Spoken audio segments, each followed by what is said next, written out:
Vamos a ponernos en las manos de nuestro Dios en oración y vamos a continuar con esta clase. Me habían preguntado por ahí unos hermanos acerca de la preparación de los sermones, de cómo preparamos los sermones. Y pues obviamente hay muchas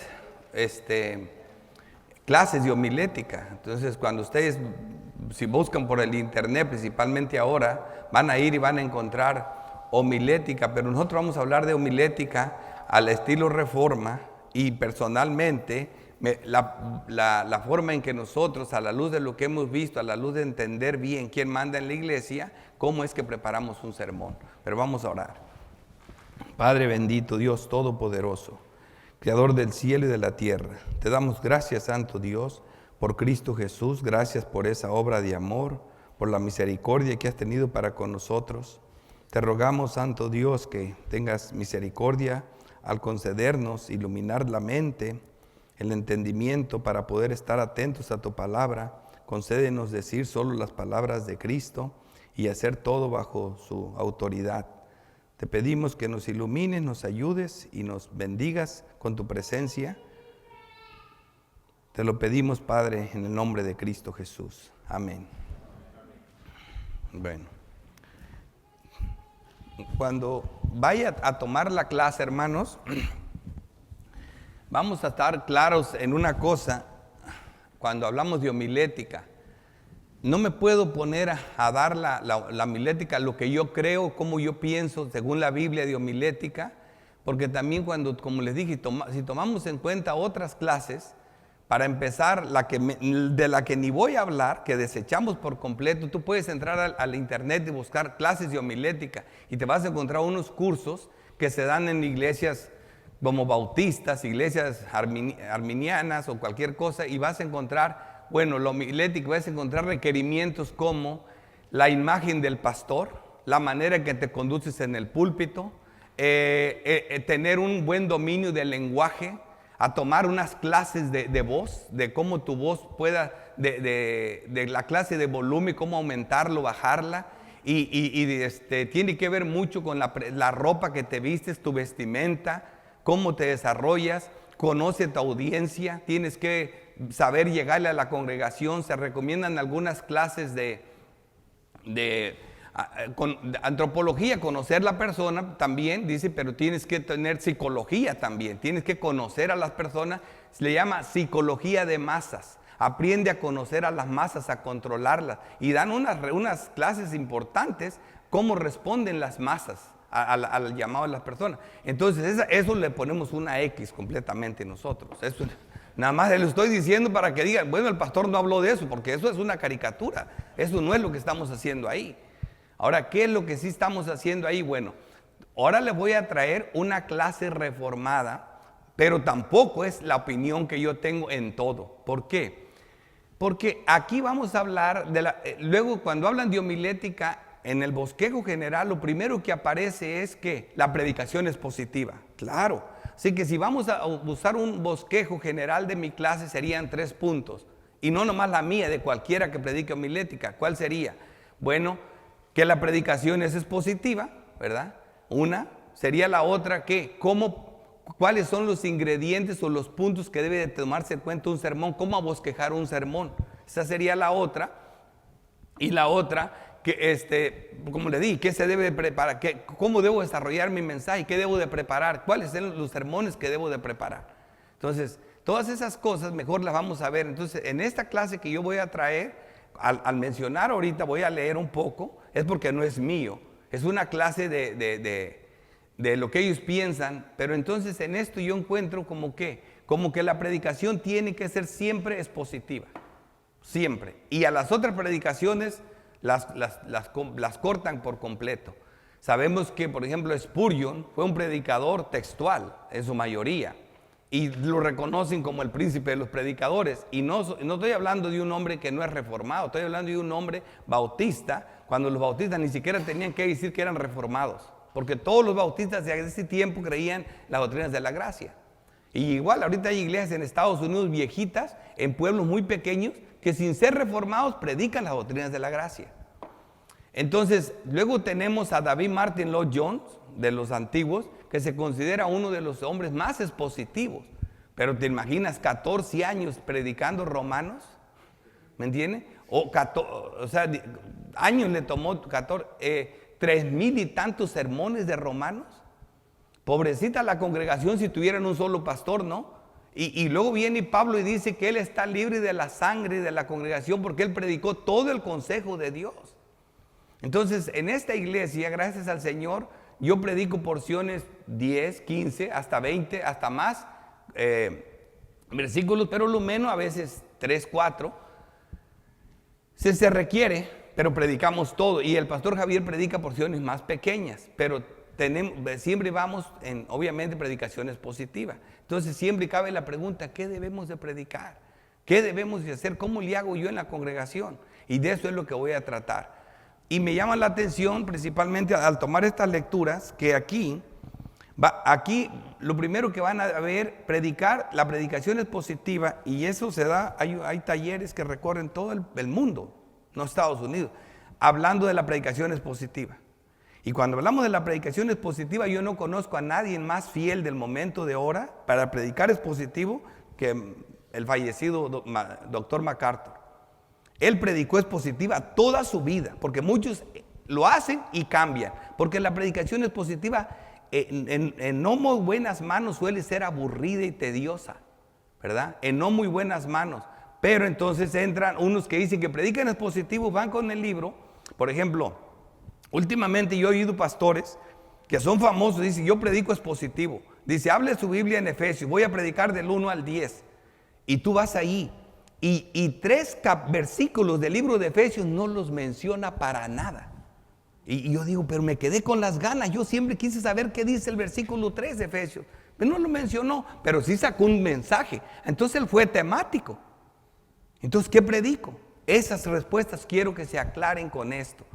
Porque les digo, esto es bien importante, porque si caigo ahorita en la clase, con lo que van a empezar a escuchar, van a decir, tiene que ser expositivo 100%, porque a las otras no tiene sentido, a la luz de lo que, y esta es una clase de homilética, yo no voy a no lo voy a dejar con eso solamente en las mentes, porque así no funciona eso, porque en la predicación vamos a ver todo tipo de predicaciones. Entonces, les adelanto un poquito. Por ejemplo, la homilética, del griego homiléticos, reunión, o homilicios, conversar, o el arte de la buena retórica, es en teología la aplicación de los principios generales de la retórica, especialmente en la predicación pública de la palabra de Dios. O sea, simplemente eso es, porque ya el término teológico lo pueden desaparecer, estamos hablando de cómo predicar. Lo que veremos. Vamos a ver el propósito de la predicación, las herramientas para escudriñar las escrituras, que las sabemos, la hermenéutica y la exégesis. O sea, el punto es exégesis, ¿verdad? Es extraer de lo que dice el texto. La hermenéutica son las herramientas con las que yo hago la exégesis, ¿verdad? Pues siempre van juntas y los términos pueden ser cambiados. ¿Qué tipo de predicación debo predicar? ¿Textual? ¿Temática, expositiva, biográfica o narrativa histórica? Y ahí es donde está. Entonces algunos, como lo vamos a ver aquí, definen la predicación expositiva y es la que se pone como por encima de todo y pareciera que fuera la única. ¿Cómo definir la predicación expositiva? Esta es una clase, o sea, como les dije, no es mi opinión. Oigan lo que dice aquí, dice, los mensajes temáticos casi siempre combinan una serie de versículos bíblicos que están vagamente conectados con un asunto. Esta es una crítica a los mensajes temáticos y que la crítica puede ser buena, pero si tomamos por concepto y decir, ok, no vuelvo a predicar temático, entonces no estaríamos aquí reunidos ni seríamos parte de la congregación de la Iglesia Católica como lo vimos. ¿Por qué? Porque el pastor Julio representa un seminario que está en todo el mundo, y lo que une a ese seminario y a todos es precisamente la temática de ¿qué? De que las doctrinas de la gracia son el eslabón de todos nosotros, las doctrinas de la gracia. Así que esas son doctrinas, eso es mensajes temáticos. Yo no puedo presentarte las doctrinas de la gracia si no fuera por temas. ¿Qué diría? Hoy voy a hablar de la depravación total, hoy voy a hablar de la elección incondicional, eso es temático. Así que aquí ese es el primer punto. Dice, la predicación textual usa un texto breve o pasaje que por lo general sirve como portal hacia el tema que el predicador decide enfrentar. Es una crítica ahora a la textual, desechándola también. Yo no la voy a desechar, como les digo. Viene después lo mío. Ninguno de estos métodos representa un esfuerzo serio para interpretar, entender, explicar o aplicar la verdad de Dios en el contexto de la escritura utilizada. Esta clase se ha dado en los púlpitos reformados, a la reforma. Esta es reforma pura, no creas que. Pero aquí están desechando terriblemente las otras predicaciones y están poniendo por encima la predicación expositiva. Me llama la atención porque una vez vino un pastor aquí y nos dio una clase a nosotros de historia de la iglesia. Y cuando vimos el libro en el que basó la clase, nosotros vimos que el libro comienza usando frases importantes. El que no conoce la historia está condenado a repetirla. Y citó citas famosas de algunos teólogos reformados, pero también de algunos incrédulos y algunos enemigos de la iglesia, pero hombres famosos. Y más adelante, digo yo, bueno, no está mal, está tratando de promover que la historia es importante. Y entonces hace uso de teólogos reformados, de impíos y de quien sea, ¿verdad? Pero más adelante él arremete con gente que cita a Tomás de Aquino, un teólogo católico que conocía la reforma, pero que a la vez creía en la ciencia y hacía una combinación de la ciencia con la religión. Y dice, ese hombre no lo deben de citar, porque yo no sé cómo traen, aunque diga verdades, sabemos que ese hombre estaba perdido, y lo arremete contra Tomás de Aquino, y digo, tú acabas de hacer lo mismo cuando empecé a leer el libro. Entonces yo no quiero caer en eso, ¿entiendes? Entonces es importante entender esos conceptos. Otra parte que dice aquí, que en contraste con esto, la predicación expositiva se concentra primordialmente en el texto bajo consideración junto con su contexto, que eso es verdad también. La exposición normalmente se concentra en un texto de la escritura, pero algunas veces es posible que un mensaje temático, teológico o historiográfico sea de naturaleza expositivo. Cuando hablamos de un sermón historiobiográfico, es que hay sermones que se combinan. Ejemplos de eso, Esteban, por ejemplo, en el capítulo 7. ¿Qué es biográfico? Es cuando hablas la historia de una persona en particular. Si yo voy a hablar un sermón de la vida de Josué o de José, eso es biográfico, porque estoy describiendo todo lo que José hizo, su persona, cuando nació, cuando murió. Eso es biográfico. Pero historiobiográfico es lo que hizo Esteban, porque no solo habló de José, comienza con Abraham, se sigue con Moisés, se sigue con Josué, se sigue con los patriarcas, se sigue con David, con Salomón y termina con Cristo.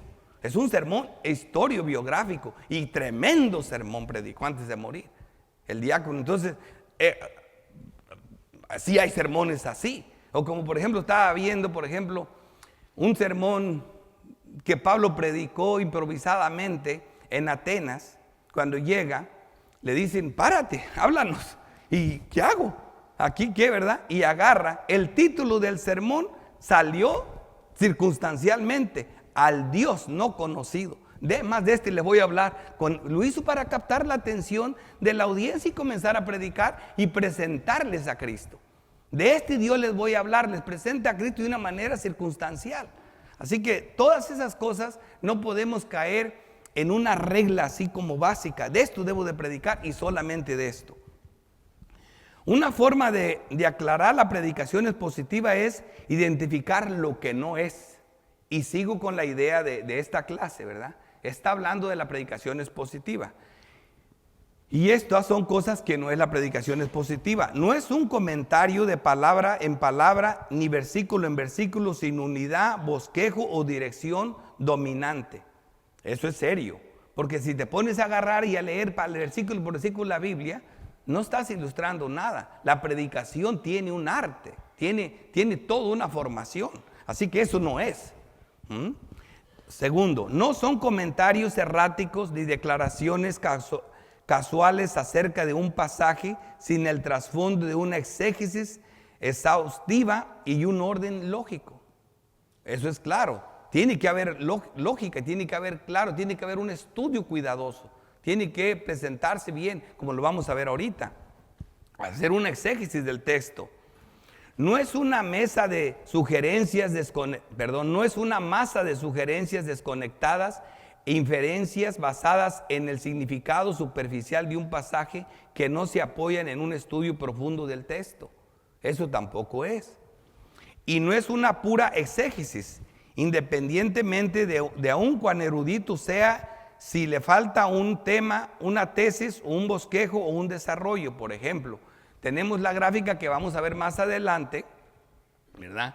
Donde cómo se prepara un sermón, y vemos nosotros que primero vamos a ellos entonces. Ahí es donde hacemos la exégesis, pero no vamos a entregar la exégesis. A la congregación tú no te pares ahí a decir, de Jericó a Jerusalén es subida. Se cree que uno está al nivel del mar a 3,000 kilómetros, a 2,000 kilómetros, el otro está a 3,000 kilómetros. Así que era escabrosa, había montañas, cree que son 14 kilómetros. ¿Y qué? Ese es tu trabajo exegético, no lo presentes. Ve, da el mensaje, da el tema, lo que Dios quiere que le digas a la audiencia. Así que no se presente. Hay gente que le gusta predicar exégesis para que, como dice aquí, para que la congregación diga, este hombre sí sabe y está preparado. No, dale el mensaje que dice el texto a la congregación. No es un mero bosquejo estructural de un pasaje con varios comentarios de apoyo, pero sin otros elementos retóricos o homiléticos. Todo esto no es. No es una homilía temática que utiliza algunas secciones del pasaje, pero que emite la discusión de otras partes de igual importancia. ¿Me entiende? Todo esto hay que definirlo. ¿Por qué? Porque por eso algunos no quieren predicar expositivo, porque piensan que es un sermón malo, aburrido, ¿verdad? Pero no lo es. No es una colección desmenuzada de hallazgos gramaticales y citas de comentarios sin la fusión de estos elementos en un mensaje suave, fluido, interesante y motivador. No, tampoco eso es. La predicación de verdad deja al creyente lleno, gozoso. Tiene que ser algo que fluya bonito. No es una discusión de escuela dominical que tiene un bosquejo del contenido, que es informal, ferviente, pero que le falta estructura homilética e ingredientes retóricos. Cuando yo voy a una iglesia católica, ellos siguen un método, la mandan casi a todas las diócesis y ahí te presentan de cuál va a ser el misal. Pero también se está llevando a cabo en las iglesias. Te entregan un libro y ahí está lo que el pastor va a predicar, los versículos que va a citar. Yo miraba al pastor Salsa Berna cuando iba a la escuela, a la iglesia bautista, porque yo soy de los que sí menciono nombres, y cuando él daba la clase en la iglesia, daba 3 sermones y en los 3 iban iguales. Y yo decía, ¿cómo puede ser eso? Y es que a veces en el púlpito uno dice cosas que no están en el bosquejo. Hay cosas casuales. Dios en ese momento de verdad nos prepara. Él prometió estar con nosotros ahí. Entonces hay algo especial en ese día. Hay veces que yo tengo cosas aquí que estoy seguro que las tengo que decir y no las digo. Pero hay cosas que no pensaba decir y las digo. Así que no es eso tampoco. No debe ser así tan ritualista. No es una lectura bíblica que vincula varios pasajes esparcidos que trata un tema común, pero no logra manejar ninguno de ellos de manera completa, gramatical o contextual.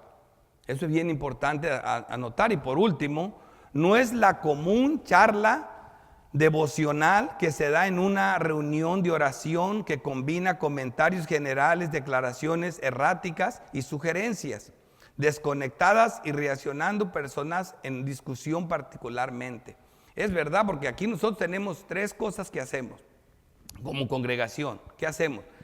La predicación, tenemos la escuela dominical donde presentamos y tenemos un devocional los miércoles.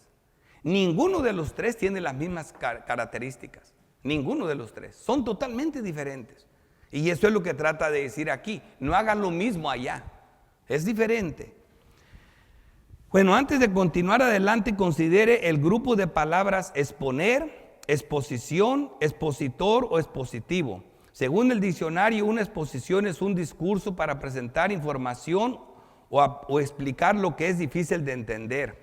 Aplicar esta idea a la predicación requiere que un expositor, ahí es el expositor que va a exponer, ahí está el juego de palabras. Si alguien que detalle la escritura exponiendo el texto a la luz para establecer su significado, explicar lo que resulta difícil de entender y aplicarlo de manera apropiada.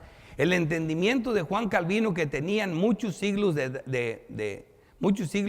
de la exposición, es muy parecido. Mira, esta es la opinión de Juan Calvino de la predicación. Voy a traer 3 de diferentes épocas, personas, para que vean que la predicación expositiva no es nada nuevo. Eso lo vemos nosotros en las epístolas. Así predicaron los apóstoles, así predicó Jesucristo.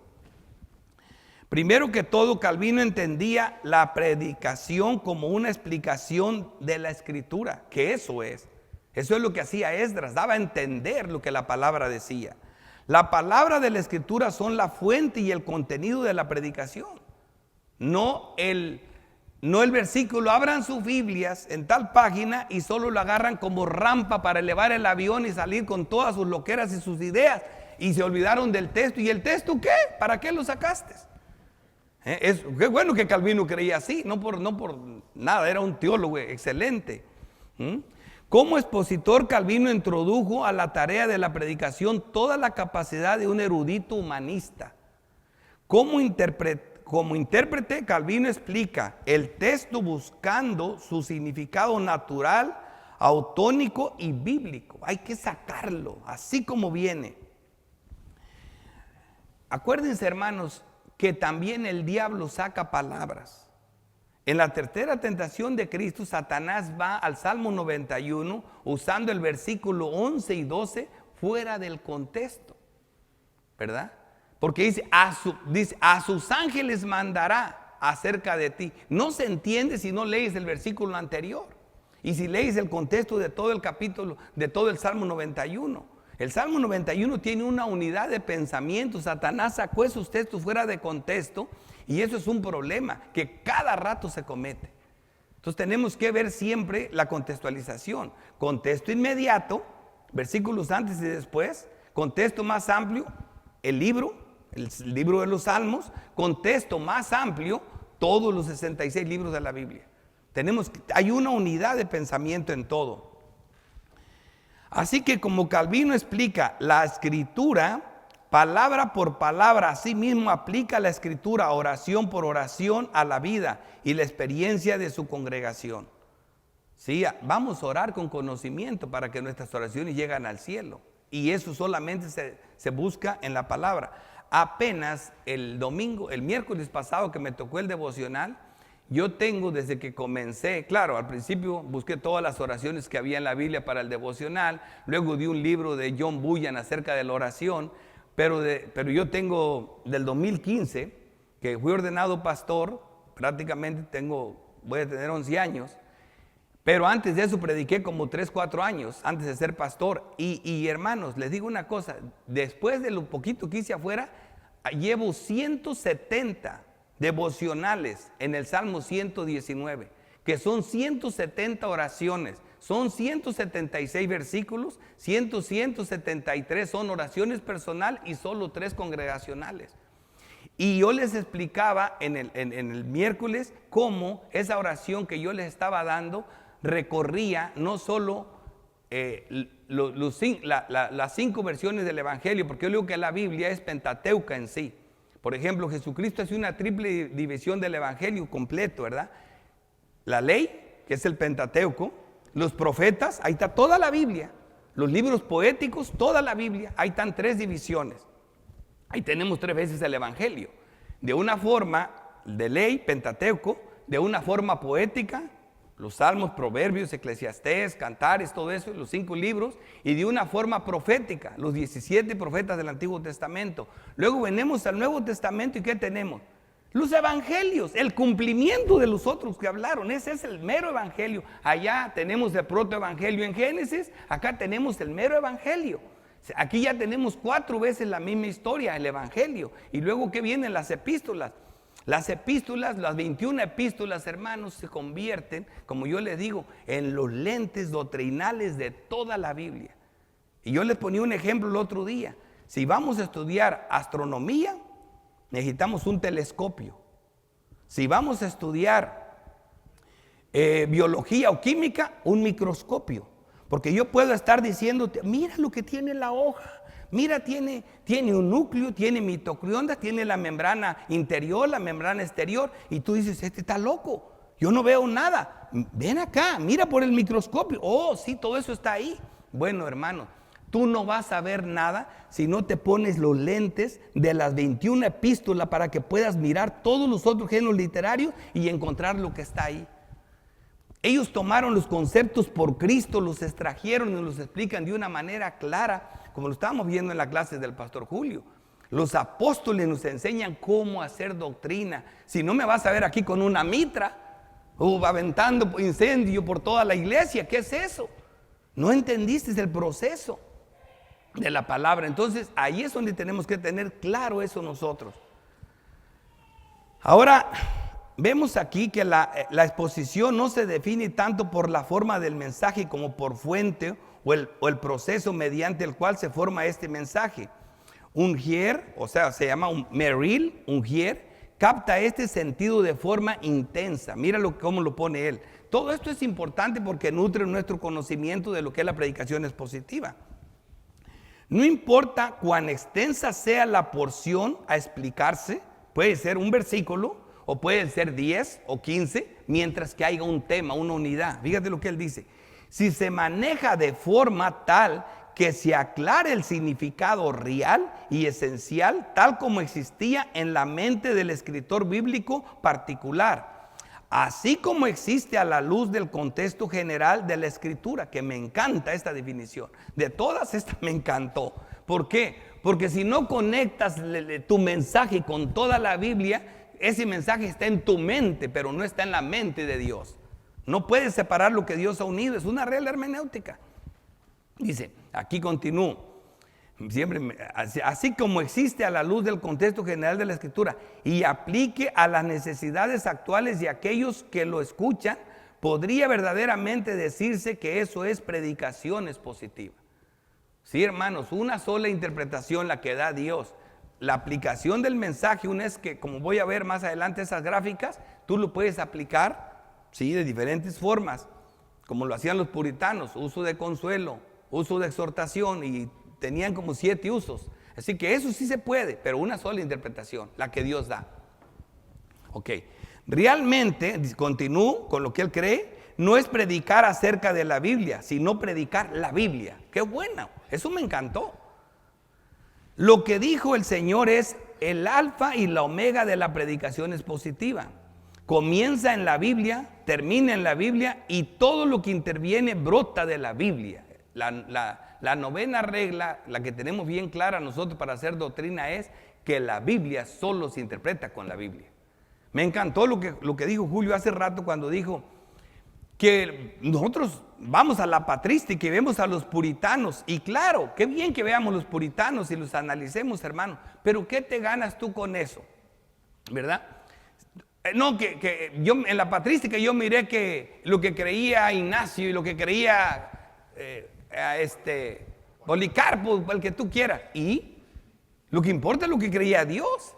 Pedro también creía que tenía que ser diferente cuando estuviera con los judíos que con los gentiles. ¿Y qué le dice Pablo? Lo que estás haciendo es de condenar. Y se lo dijo a Pedro, al líder principal de la iglesia, porque aquí manda Cristo, es la iglesia de Cristo, ¿verdad? Esto que nos quede claro. Otras 2 definiciones de la exposición contribuye a aclarar. Es un mejor momento la predicación expositiva, es la presentación de la verdad bíblica, derivada y transmitida a través de un estudio histórico, gramático, guiado por el Espíritu, de un pasaje en un contexto, el cual el Espíritu Santo aplica primeramente a la vida del predicador y luego mediante a su congregación. Ahora, en los años 50 el doctor David Martin Lloyd Jones era prácticamente el único en Inglaterra involucrado en lo que él denominaba predicación expositiva. Cuando a mí me preguntan, mis hijas, por ejemplo, me preguntó, papá, ¿a quién me recomiendas que lea mi esposo? Y como yo sé que es bien académico el esposo de ella, es muy inteligente, le dije, David Martin Lloyd Jones. Y el otro es bien emocional, romántico, se pasa diseñando regalitos para Navidad. Le digo, a Spurgeon. ¿Sí me entiende? Entonces, quiere decir que de todo se da Dios, ¿verdad? O sea, David Martin Lloyd Jones, me encanta su precisión. Dice Thomas Montgomery que cuando él tomó hermenéutica, que la aprendió y bueno, ahí la guardó como muchos. Hay pastores que predican, se pasan hablando de hermenéutica y ni la saben usar, no la saben de memoria.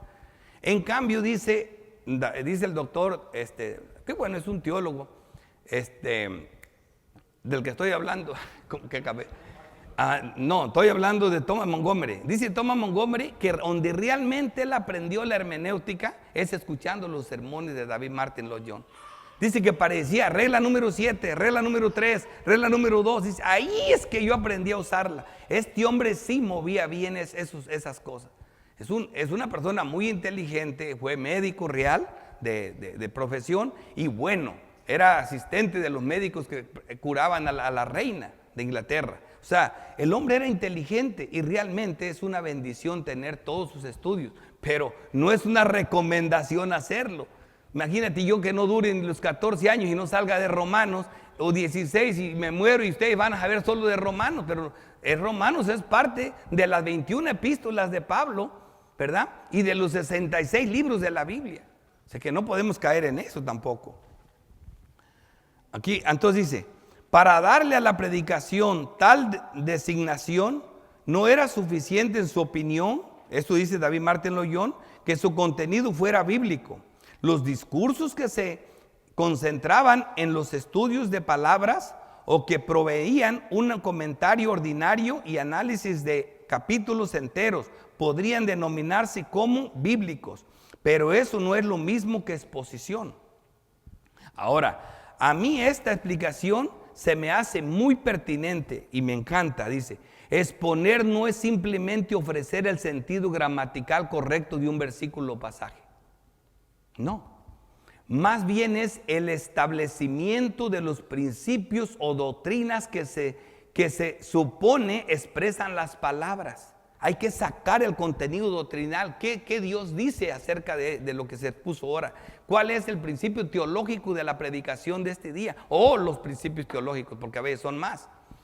Por lo tanto, la verdadera predicación expositiva es predicación doctrinal. Es predicación que se ocupa de las verdades específicas de Dios para el hombre. Y en eso yo le pongo palomita y palomita, ¿verdad? Eso es lo que yo creo.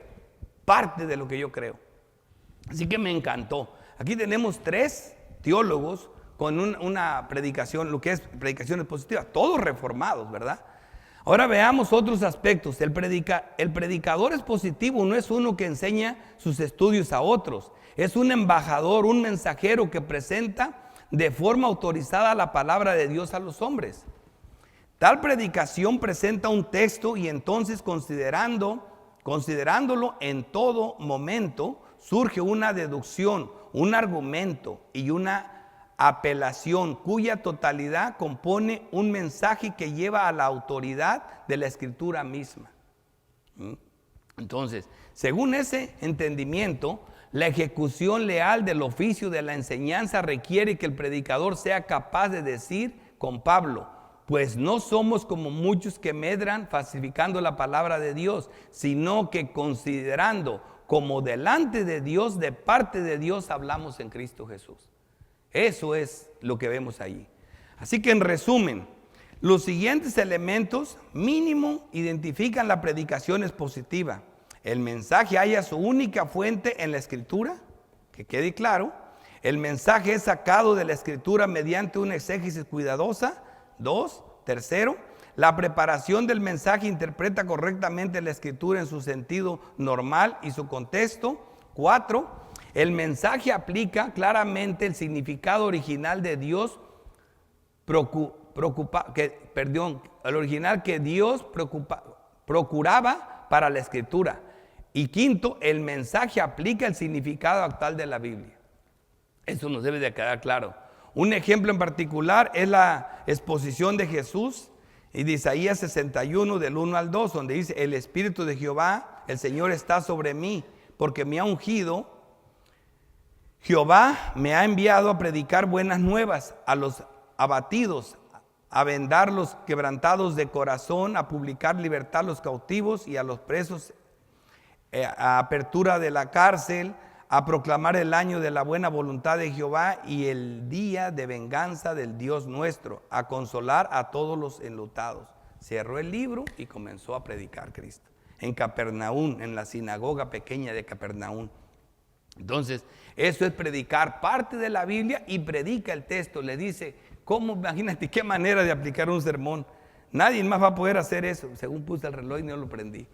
Entonces, nadie va a poder aplicar esto, hermanos. Pero lo que hizo Jesús, imagínate, cierra el libro y le dice, hoy se ha cumplido esa escritura. Hoy hoy van a comenzar los cojos a saltar, los ciegos a ver, a los presos que tenía el diablo los voy a liberar. ¡Wow! ¡Qué manera! Esa es la evangelio en poder que predicó Pablo y es la que se debe de predicar en los púlpitos. Si predicamos lo que el Señor dice, va a haber poder, va a haber fuerza en lo que decimos. Si metemos nuestras opiniones, cuidado con eso. Cuidado con eso. Luego ofreció una exposición temática de sí mismo a los discípulos en el camino de Emaús, cuando les dice que comenzando con Moisés, siguiendo con los profetas, y los salmos y los profetas, todas las escrituras hablan de mí y yo le creo a Cristo. Eso es lo que tenemos que hacer. Por eso cuando yo digo que la Biblia es pentateuca, ¿por qué? Porque son 5 veces la Biblia, en 5 diferentes lenguajes, 7 géneros literarios, que lo vimos el otro día en el devocional, que lo menciono cada rato aquí en la iglesia. 7 géneros literarios, pero son 5 veces la misma historia.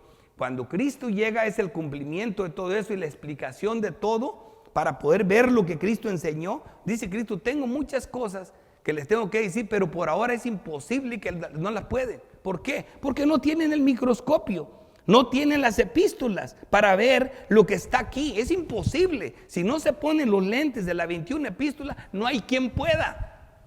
No hay quien pueda. ¿Y qué están haciendo ahora?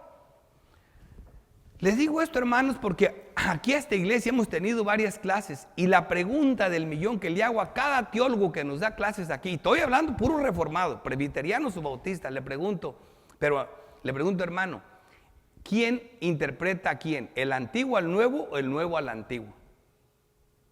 Me dicen, la mayoría presbiterianos dicen, el Antiguo Testamento, como lo creía Luis Berkhoff, un teólogo de ellos, tiene la llave para interpretar el Nuevo Testamento. Es totalmente al revés.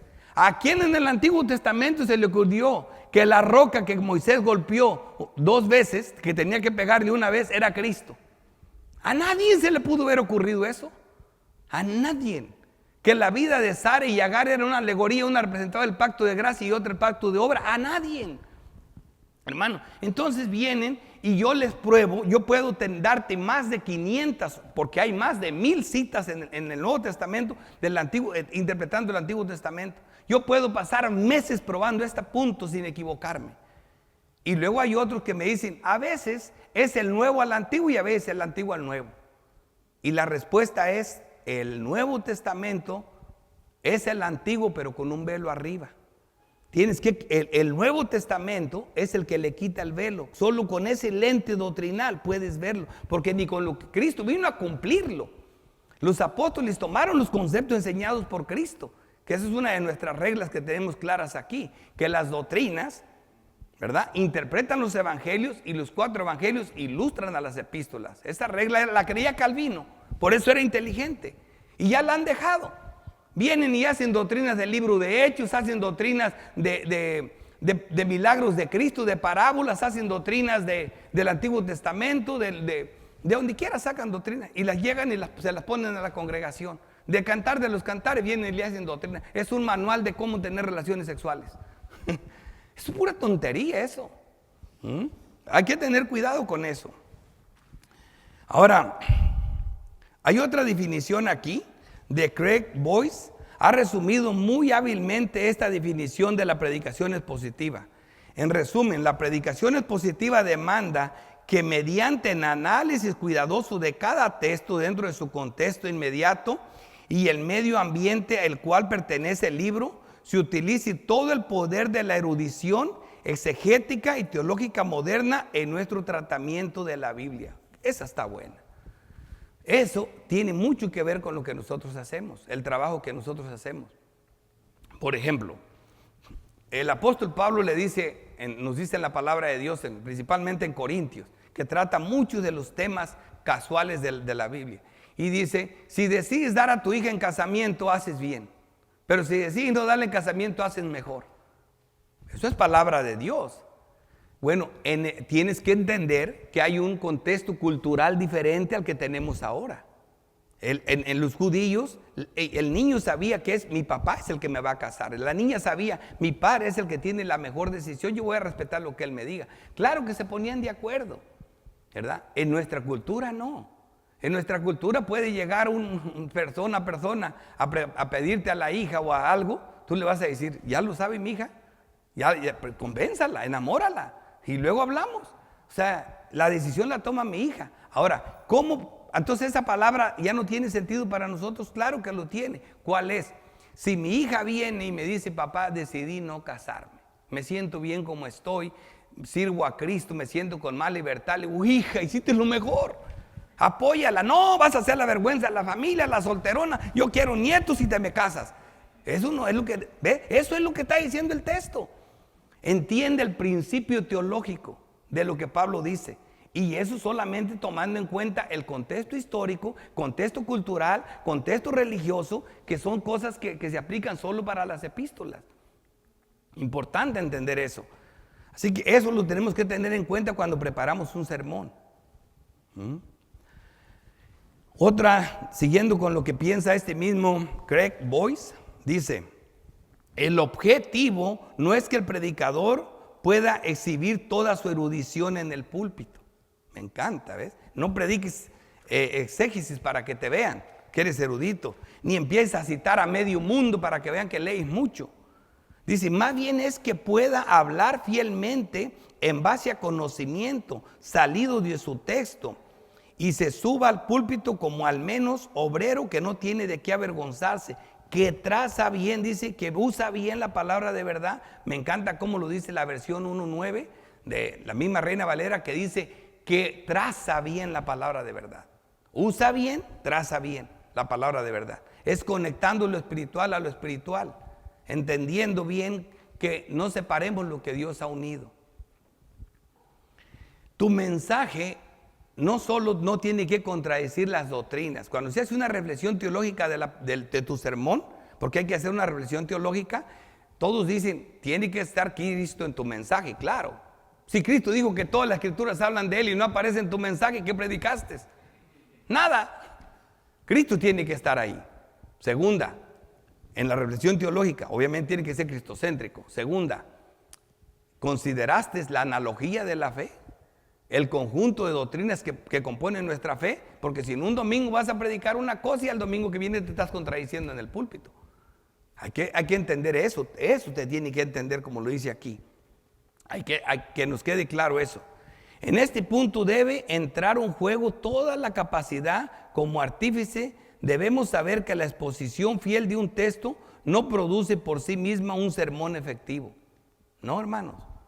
Sin embargo, también es necesario que se nos advierta que no se debe sacrificar la fidelidad al texto, debido a lo que presumimos sea algo relevante. Muchos predicadores modernos parecen dispuestos a realizar este sacrificio, produciendo como resultado sermones que son una mezcla de consejo moralista, inconclusas y algunas veces descabelladas opiniones, así como lo último en psicología, que no tienen nada que ver aquí. La predicación expositiva, al insistir que el mensaje del sermón coincida con el tema del texto, llama de regreso al predicador a su verdadera tarea, la proclamación de la palabra de Dios en y a través de la Biblia. Ahora entro yo. ¿Sí me entienden? No sé ni el tiempo que llevo, la verdad así me quedé, pero ahora es lo que hay muchas cosas de las que yo leí que estoy completamente de acuerdo, pero digo ahora entro yo, ¿por qué? ¿Realmente debo de predicar siempre expositivo? A mí me preguntan, pastor, ¿cuál de esas debo de predicar? De las que usted dijo. Le digo, todas. Todas. Lo que no es común es la biográfica y la histórica. No son comunes. Pero la Biblia es histórica. Todas las escrituras hablan de Cristo. La Biblia es biográfica. La obra y la persona de Cristo. De eso trata toda la Biblia. Así que ¿cómo yo no voy a predicar eso? Porque no es que yo soy expositivo. Eres todo. Ese es mi punto. Esa es mi clase. Eres todo. Ahora, cuando yo preparo un sermón, siempre trato de que eso esté allí. Siempre.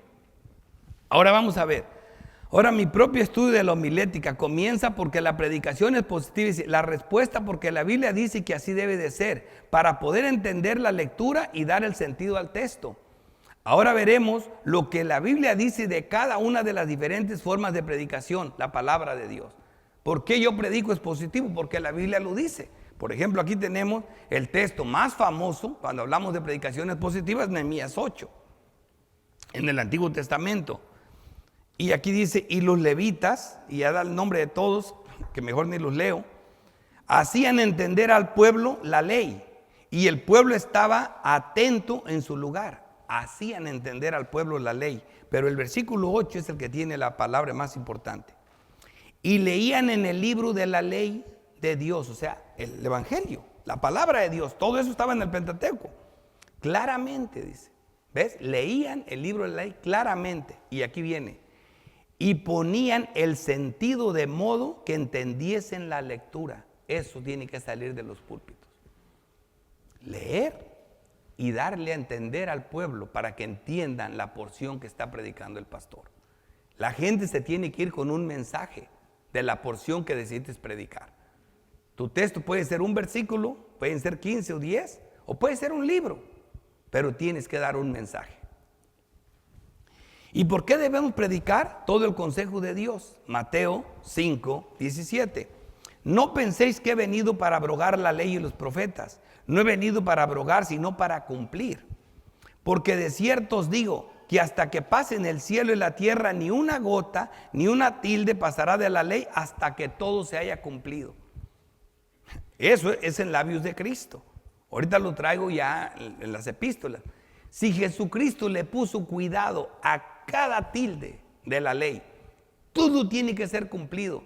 ¿Cómo me atrevo yo a decir que no hay cosas importantes? Te digo que hasta el mismo Espurio decía, dejen de estar discutiendo por Apocalipsis y escatología, prediquen a Cristo. Pues ¿de qué habla escatología? De Cristo. La guerra de Cristo y de Satanás, que Cristo gana. Entonces, ¿cómo no voy a hablar de eso? Si la Biblia lo habla. No tiene sentido, ¿verdad? Hay que cuidarse. De manera que cualquiera que quebrante uno de estos mandamientos, aquí está la exhortación y la advertencia que es fuerte, muy pequeño, y así añada, si le quitas o le pones, así sea cualquier cosita, a los hombres, muy pequeño será llamado en el reino de los cielos, mas cualquiera que los haga y los enseñe, este será llamado grande en el reino de los cielos. Y es lo que quisiéramos ser los que ponemos la palabra de Dios. Quedar bien de parte de Dios y delante de Dios del cual estamos. La narrativa histórica de cómo permanece la iglesia primitiva de Cristo nos dice lo mismo. Pablo nos lo advirtió como asunto de suma importancia, justo sabiendo que serían sus últimas palabras para estos hermanos. Hace llamar, como lo vimos en la escuela dominical, en la clase anterior, ¿a quién? A los ancianos, a los pastores, y les da una regla última, porque sabía que no los iba a volver a ver. Hechos 20, 25. Y ahora aquí yo sé que ninguno de todos vosotros entre quienes he pasado predicando el reino de Dios verá mi rostro. Por eso les traigo esto, porque dicen que lo que dice el hombre antes de morir, eso importa. Y siempre escoge lo más importante. Se lo mostré con Pedro, que hizo lo mismo. Ahora, por tanto yo os protesto, dice el versículo 26, en el día de hoy, que estoy limpio, y esto es grave, de la sangre de todos. Oigan esto, porque no he rehuido anunciar todo el consejo de Dios. Así que la predicación expositiva va o va o va. pero todas las demás, como les dije ahorita. Por eso, esto soy yo. Así, yo solo predico lo que la Biblia dice. Yo no traigo hombres, yo no traigo a nadie, yo voy a lo que voy. Pero es una clase, tengo que dar teología. Tengo que, de alguna manera, tengo que presentar lo que creen en la Reforma. Porque si no van a decir, eso no parece clase. Por eso les traje todo lo que se piensa en la Reforma de eso, pero ¿cómo lo veo yo? Bíblicamente. Y esa misma fue la instrucción de Pablo al joven pastor Timoteo. Hermanos, aquí ya me conocen que yo siempre que estoy enseñando y predico, yo voy de texto en texto. Yo así hablo en todo lo que yo hago. Segunda de Timoteo 3:15. Y que desde la niñez has sabido las sagradas escrituras, las cuales pueden hacerte sabio para la salvación por la fe que es en Cristo Jesús. Él es el timón más importante, es lo más grande de las escrituras. Versículo 16. Toda es toda la escritura. Toda la escritura es inspirada por Dios, útil para enseñar, para redarguir, para corregir, para instruir en justicia, a fin de que el hombre de Dios sea perfecto, entrenamiento preparado para toda buena obra. Cuando hablamos de las epístolas pastorales, yo uso un texto de Efesios 4:11 como el texto con de apoyo todos esos estudios. Lo primero que tenemos que ver, ¿quién es el dueño de la iglesia? Jesucristo. ¿Y qué dice? Él mismo constituyó a los pastores, el mismo que constituyó a los profetas, a los apóstoles. ¿Para qué? Para perfeccionar, edificar al pueblo de Dios. Lo mismo que estamos viendo aquí. Pablo está instruyendo a Timoteo de la misma instrucción que Cristo dijo que para eso fue Timoteo un don para la iglesia de Éfeso.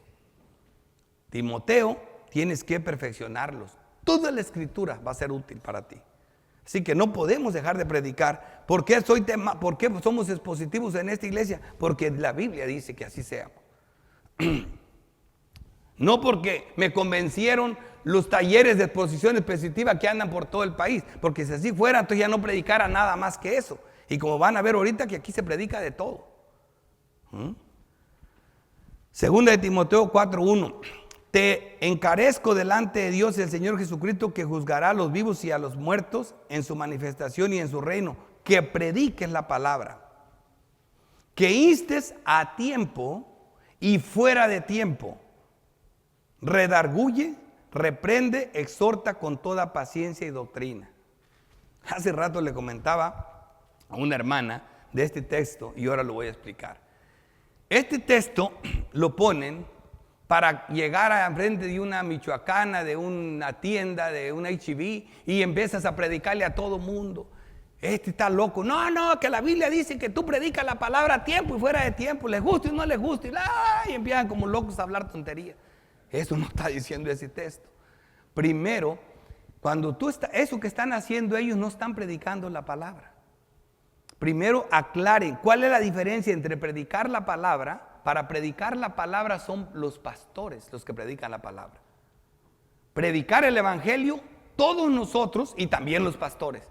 Predicar el evangelio es una cosa, predicar la palabra es todo el consejo de Dios se da de los púlpitos. Porque a mí me dicen, pastor, usted no predica mensajes evangelísticos. Yo predico toda la palabra. Hay de todo ahí. Entonces, hay una diferencia. Y aquí lo que dice, que prediques la palabra. Esto es solo para pastores que predican la palabra. Que instes a tiempo y fuera de tiempo. ¿Qué significa?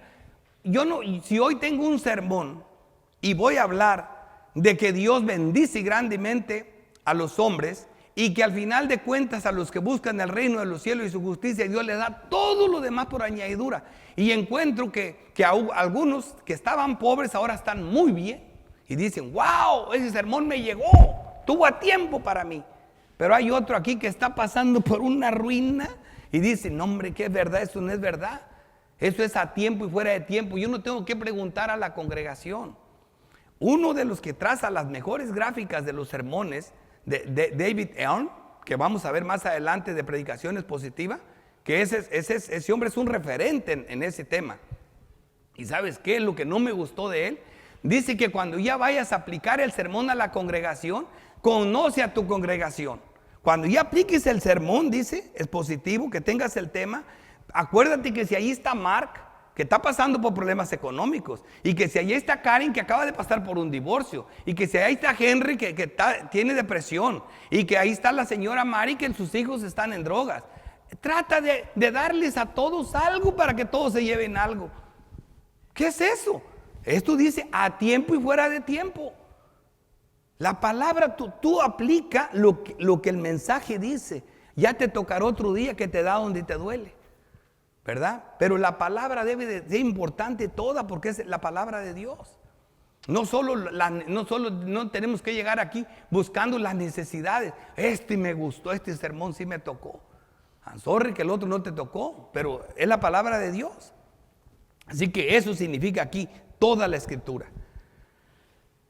Y vamos a ver aquí consideraciones de las ventajas expositivas. Estas definiciones de la predicación expositiva se suman a mi lista. Esto es bien importante de por qué predicar es positivo.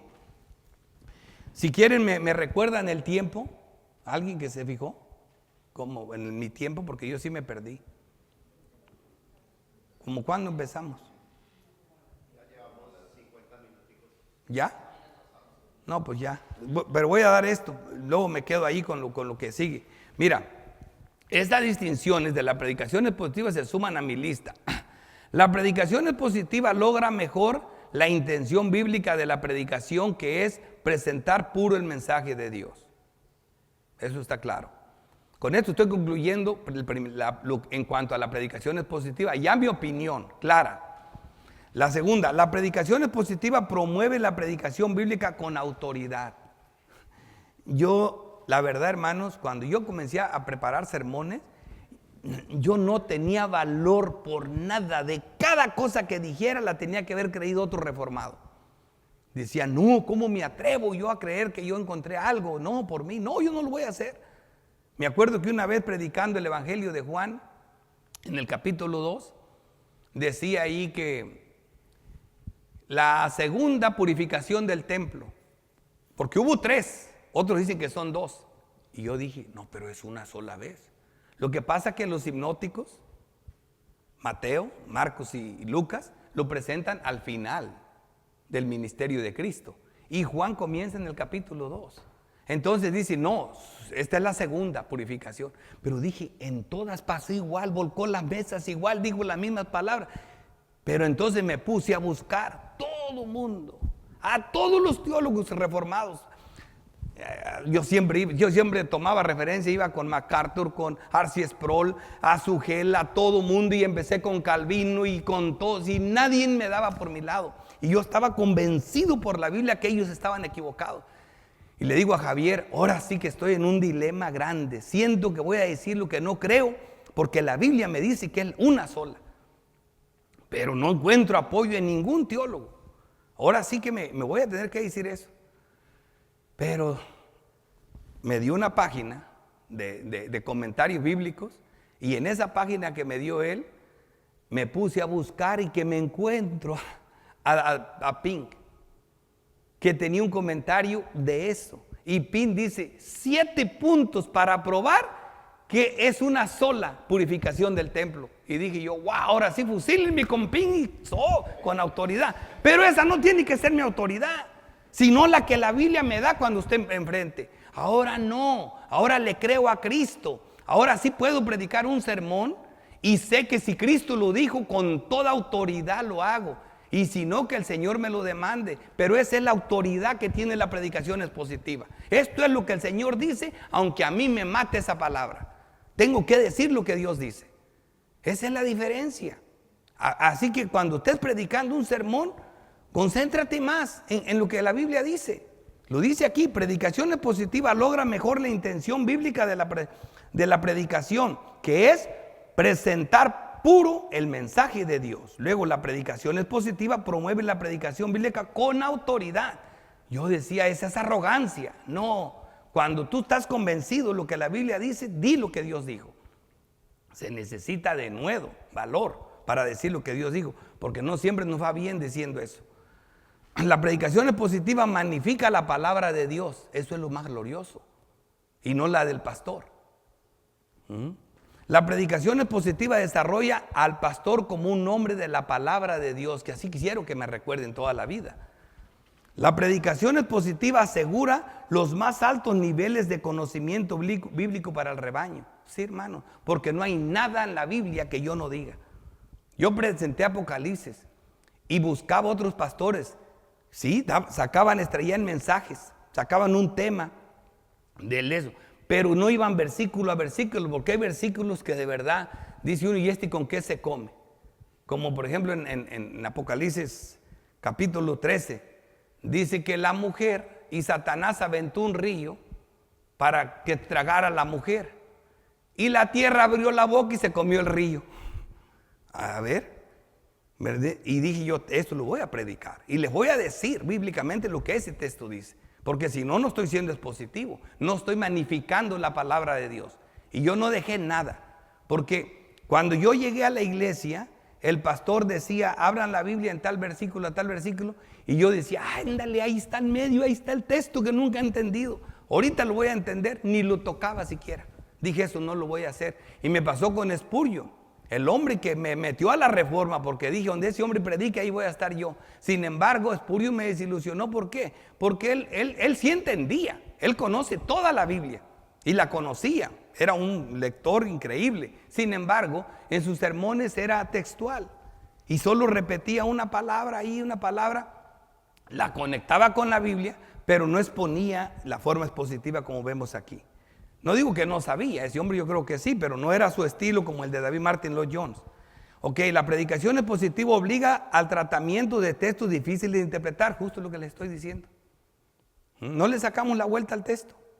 Y a mí apenas a Javier le está pasando, ahí a mí cada rato nos pasa. ¿Y este texto? ¿Por qué está aquí? Ay, búscale y vas a encontrarle. La predicación expositiva permite que se manejen amplios temas teológicos. La predicación expositiva aleja a los predicadores de la rutina y de favoritismos. Tengo que predicar sermones que golpeen.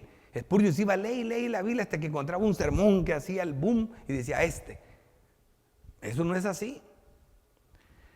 La predicación expositiva promueve la introducción de ideas humanas. Aquí no tiene nada que ver tú. Desaparece tú de allí, predica a Cristo y a este crucificado. La predicación expositiva resguarda en contra de la mala interpretación del texto bíblico. Y por último, la predicación expositiva imita la predicación de Cristo y la de los apóstoles, que esto es lo que más me gustó. Así fue. Pablo no hablaba otra cosa sino a Cristo y a este crucificado. 3 palabras claves. La predicación expositiva puede resumirse en 3 palabras claves: inductiva, exegética, analítica. Inductiva, sale lo que dice la palabra. Exegética, se estudia cuidadosamente, se hace un estudio. Analítica, se analiza el mensaje. La predicación expositiva es inductiva, significa simplemente que vamos al texto a ver lo que dice el texto. A dejar que hable por sí mismo el texto. Es lo opuesto del método deductivo, que va a la Biblia con una idea preconcebida y lee esa idea, dice, y lee esa idea en el texto. Él la pone ahí, como la diferencia entre exégesis y eisegesis. Exégesis es extraer, e eisegesis es meter tus ideas, es muy parecido. Ahora, la predicación expositiva es exegética. El predicador expositivo debe prepararse bien antes de predicar. Eso aplica a seguir los principios y prácticas hermenéuticas adecuadas. El predicador expositivo ha de ser una persona que traza bien la palabra de verdad. Ahí lo vimos en 2 de Timoteo 2:15.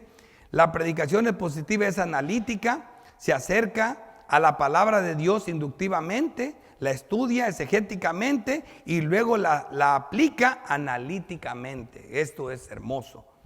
La predicación expositiva procura aclarar lo que es difícil de entender y luego aplicarlo analíticamente.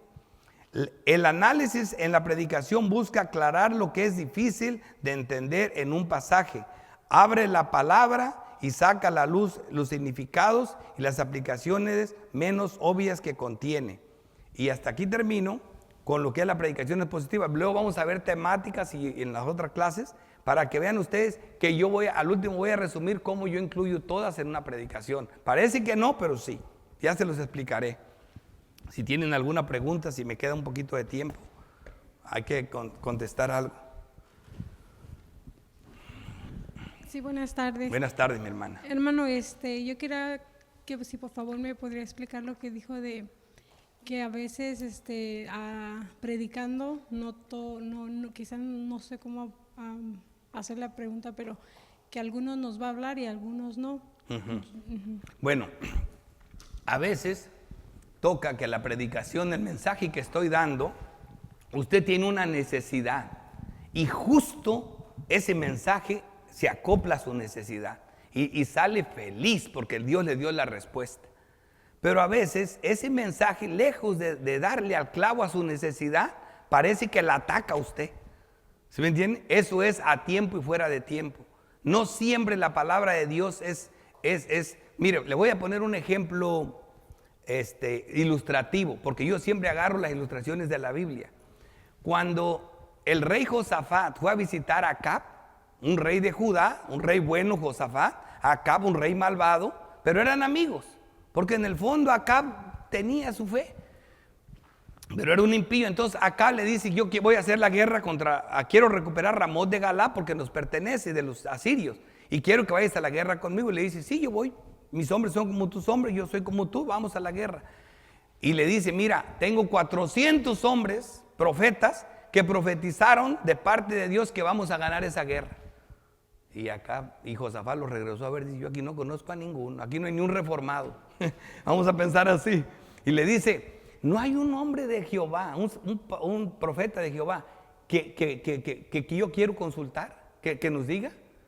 Dice, fíjate, dice Acab: hay uno, pero me cae gordo, lo aborrezco, siempre me habla mal, nunca habla nada bueno a mi favor. No diga eso, mi señor. Dice: llámelo. Y llamaron a Micaías. Y viene Micaías y es el único que le dijo: yo vi a Israel como ovejas que no tienen pastor. ¿Sabe qué le dijo?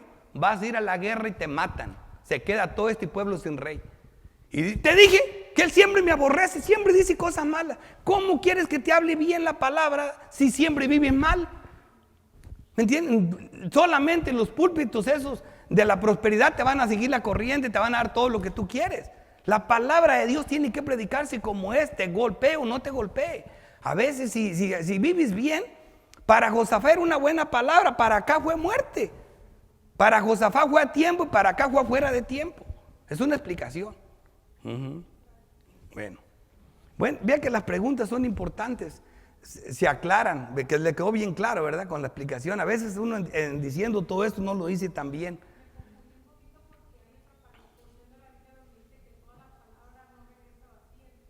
Bueno, ese es otro tema, y ese tema también mal usado, ya que lo toca, yo estoy en contra de eso porque y lo dicen pastores reformados. La palabra de Dios nunca vuelve así. Ellos lo dicen así, mira, dicen: tú predicas la palabra a las personas, pastor, pero que mi mamá ya tengo 10 años predicándole la palabra y no la puedo convencer. Hermana, yo tenía a mi papá que a los 27 años de predicarle se convirtió, porque la palabra de Dios no vuelve vacía. No, hermana, la palabra de Dios no espera 27 años para volver vacía. La palabra de Dios, en el momento que la sueltas, ella no vuelve vacía. Porque el que en él cree no es condenado, y el que no cree ya ha sido condenado. A uno le da vida y a otro lo mata. Para unos es olor de vida, para otros olor de muerte para muerte. La misma roca que es Cristo, el que topa con ella se hará pedazos y el que no lo desmenuzará. La palabra de Dios tiene una espada de 2 filos. A uno le da vida y a otro los mata. Así que el evangelio, yo no sé qué evangelio conoce, pero el evangelio que yo conozco, el bíblico, es ese: el que en él cree no es condenado y el que no cree ya ha sido condenado. Así que no vuelve vacía. Da vida o mata, pero no vuelve vacía. Ese es otro punto.